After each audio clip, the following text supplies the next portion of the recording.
ഇന്ന് ലഞ്ചിന് നമുക്ക് ഫ്രൈഡ് റൈസ് ആക്കി മാറ്റിയല്ലോ. അപ്പോൾ എന്നും എന്നോട് വന്നിട്ട് മന്തിയാണ് കേട്ടോ ഉണ്ടാക്കി തരുമെന്ന് ചോദിക്കാറ്. പക്ഷേ ഞാൻ പറഞ്ഞു മന്തി ഒന്നും കൊണ്ടുപോകാൻ പറ്റൂല, ഇതന്നെ കൊണ്ടുപോകാൻ പറ്റൂല. എന്നാലും ഞാൻ ഇന്ന് ഒരു ദിവസം ഉണ്ടാക്കി തരാമെന്ന് പറഞ്ഞിട്ടുണ്ട് കേട്ടോ. അപ്പോൾ ഇടയ്ക്ക് നമുക്ക് ഒരു 2 ആഴ്ചയൊക്കെ കൂടുമ്പോൾ ഇങ്ങനെയൊക്കെ ഉണ്ടാക്കി കൊടുക്കാം കേട്ടോ. കാരണം എല്ലാ കുട്ടികളും ഇത് കൊണ്ടുവരുന്നുണ്ട്. അപ്പോൾ പിന്നെ നമുക്ക് മാത്രം അത് കുട്ടികൾ വന്ന് ചോദിക്കുമ്പോൾ ഉണ്ടാക്കി കൊടുക്കാതിരിക്കാനും തോന്നൂല. അപ്പോൾ ഞാനാണെങ്കിൽ ഇത് ബിരിയാണി അരിയും കൊണ്ടാട്ടോ ആക്കിയിട്ടുള്ളത്.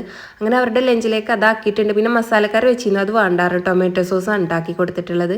പിന്നെ സ്നാക്സിനാണ് ഈ ക്രീം ബണ്ണും ഈത്തപ്പഴമാണ് കേട്ടോ. ക്രീം ബണ്ണ് അറിയാലോ നമ്മളെ ഫേവറേറ്റ് ആണ്. അപ്പോൾ പിന്നെ അതൊക്കെ ആക്കി റെഡിയാക്കി നമ്മളിതൊക്കെ നേരെ അടച്ചു വെച്ചിട്ടുണ്ട് കേട്ടോ. പിന്നെ നമ്മൾ തിളപ്പിച്ചാറിയ വെള്ളം കൂടി റെഡിയാക്കി കൊടുത്തിട്ടുണ്ട്. പിന്നെ ഇതൊക്കെ അവരുടെ കിറ്റിക്ക് വെച്ച് കൊടുത്തിട്ടുണ്ട് കേട്ടോ. ഇന്ന് നമ്മൾ പോണ വഴിയൊന്ന് ചെറുതായിട്ട് മാറ്റി പിടിച്ചിട്ടുണ്ട്. എന്നും നമ്മളൊരു വീടിൻ്റെ കൂടെയാണ് പോക്ക്, നമ്മൾ നേരെ ഈ റോട്ടിൽ കൂടെ ഉണ്ട് പോണത്. കാരണം എന്താണെന്ന് വെച്ചാൽ അവിടെ മഴ പെയ്തിട്ട് തന്നെ നല്ലോണം ചളിയായിട്ടുണ്ട്. അപ്പോൾ പിന്നെ അതിൽ ചാടി കളിച്ചൊക്കെയാണ് ഇവരുടെ പോക്ക്. അപ്പോൾ പിന്നെ അതൊന്ന് മാറ്റി പിടിക്കാൻ ഇങ്ങനെ പോയിട്ടുണ്ട് കേട്ടോ. അങ്ങനെ ബസ്സിൻ്റെ അടുത്ത് എത്താറായപ്പോഴേക്കിനും എൻ്റെ കയ്യിൽ നിന്ന് ബാഗും കിറ്റൊക്കെ അവർ മേടിച്ചിട്ടുണ്ടായിരുന്നു കേട്ടോ. ബസ് പിന്നെ വന്നിട്ടുണ്ടായിരുന്നു. എനിക്ക് അതും കയറണം എന്നുള്ള ആ ഒരു തിരക്ക് എപ്പോഴും ഉണ്ടാവും. അപ്പോൾ പിന്നെ നമ്മൾ ഓരോ ദിവസം ഓരോരുത്തരാക്കിയിട്ടുണ്ടായിരുന്നു കേട്ടോ ഫ്രണ്ടിൽ കയറാൻ. അങ്ങനെ അവരൊക്കെ കയറി പോയിട്ടുണ്ട്. അപ്പോൾ ഒന്ന് സബ്സ്ക്രൈബ് ചെയ്ത് പിന്നാലെ കൂടണേ. അപ്പോൾ ഓക്കെ, ബായ്.